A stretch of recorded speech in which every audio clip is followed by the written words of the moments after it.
Pro-Palestinian activists have gone after children's education. The results are just what you'd expect. Welcome to America Uncovered. I'm Chris Chappell. At a time when we're so politically divided over the Israel-Hamas conflict, you know what we desperately need? An Intifada! And what better place to do that than in a kindergarten? There's plenty of room in the kids' Intifada corner. That was always my favorite Saturday morning show that came on after Sesame Street. Last week, Christopher Rufo, a prominent critic of critical race theory, shared a Teach Palestine resource book published by the Portland Association of Teachers. Because of course this came from Portland. It has lots of lessons and resources for pre-K through 12. And believe me when I tell you Teach Palestine is so totally educational, it goes beyond simply teaching culture and history from a Palestinian perspective. It's so freaking educational that it teaches kids to practice taking collective action in support of Palestinian liberation. And kindergartners can definitely relate with liberation movements because they always fight against the oppression of 7 p.m. bedtimes. No, I won't go to sleep. I'm trying to stay woke. Kids get hands-on learning with keffiyehs, flags, and protest signs. Because what's the point of arts and crafts if it's not fighting against tyranny? The kids are taught to chant, "Free Palestine," end U.S. aid to Israel, and of course the children's classic, "Biden-Harris, you can't hide, we charge you with genocide." Surprised they aren't also going with, "Now I know my ABCs, Palestine will be free." But I guess that would require them to actually know the ABCs and participate in real education. They also go with the classic, "From the river to the sea, Palestine will be free." And if kids don't know what that phrase means, Teach Palestine provides this helpful paint-by-numbers map of the region. That should really clear things up. Wait a minute, if you follow the instructions, then there's no Israel. Huh. Now this may shock you, but Teach Palestine doesn't look at Israel so favorably. They provide this children's storybook that describes Israel as a group of Zionist bullies practicing settler colonialism, a series of words and ideas that 5-year-olds obsessed with Bluey definitely know. It also describes Israel as a country where rules were mostly fair for Jewish people with white skin. Oh, wow. Well, I'm glad I'm educated about that now. Someone should tell that Muslim Arab who was sworn into Israel's Supreme Court. Thank goodness they are teaching kids at a young age to explicitly notice people's race. When I was in kindergarten, I just ate crayons. Don't worry though, Teach Palestine isn't biased. They don't just take jabs at Israel. They also take jabs at the U.S., comparing Israel's expansion with American colonial settlers. They also criticize America for giving foreign military aid to Israel. But how does Teach Palestine portray Hamas?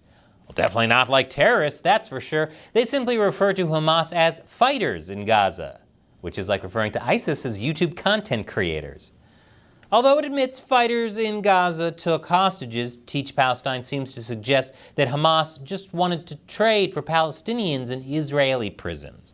No mention of all the other atrocities Hamas committed. Then again, that might not exactly be child-friendly. It's like how they take out all the gory parts in fairy tales. Kids don't want to hear that Little Red Riding Hood's grandma was cut out of the big bad wolf's stomach, or what Hamas would have done to their Jewish grandma. The program also doesn't seem to have any issues with the attack on October 7th. Part of the Teach Palestine material comes from organizations like the Palestinian Feminist Collective, and here's their post on October 7th celebrating the Palestinian triumph. There are also materials from Teaching While Muslim, which has lamented the way Hamas is referred to as terrorists while Israelis are referred to as people. Yeah, don't dehumanize them, dehumanize them. And the Portland Association of Teachers seriously thought it was totally a good idea to use these materials for teaching classes. Well, at least they had the good sense to anticipate getting a lot of pushback for promoting this kind of pro-Palestinian activism. That's why they came out with a Know Your Rights guidebook for teachers, which warns about censorship and harassment. One example includes Zionist parents and community members harassing, watching, and recording pro-Palestinian student activities. I've never been a teacher, despite educating hundreds of thousands on a weekly basis. Like and subscribe. But I'd say if a syllabus comes with a battle plan, it might be a bit too extreme for 5-year-olds. So, important question. What kind of effect is all this going to have on student performance? Well, Honestly, we're not sure. As of this recording, there's not a lot of data proving that students are performing better or worse because of this Teach Palestine program. It could take years to find out. Test scores aside, there's also a good chance the students going through the Teach Palestine program might actually adopt these Marxist oppressor frameworks. As much as the guidebook urges teachers to help students develop their own opinions and to remind students that what's happening between Israel and Hamas is not a long-standing hostility between Jewish and Arab or Muslim people, in practice this seems to be teaching children all Jews and Israelis are oppressors, and Hamas is not a terrorist group because anything the oppressed do to fight back is justified.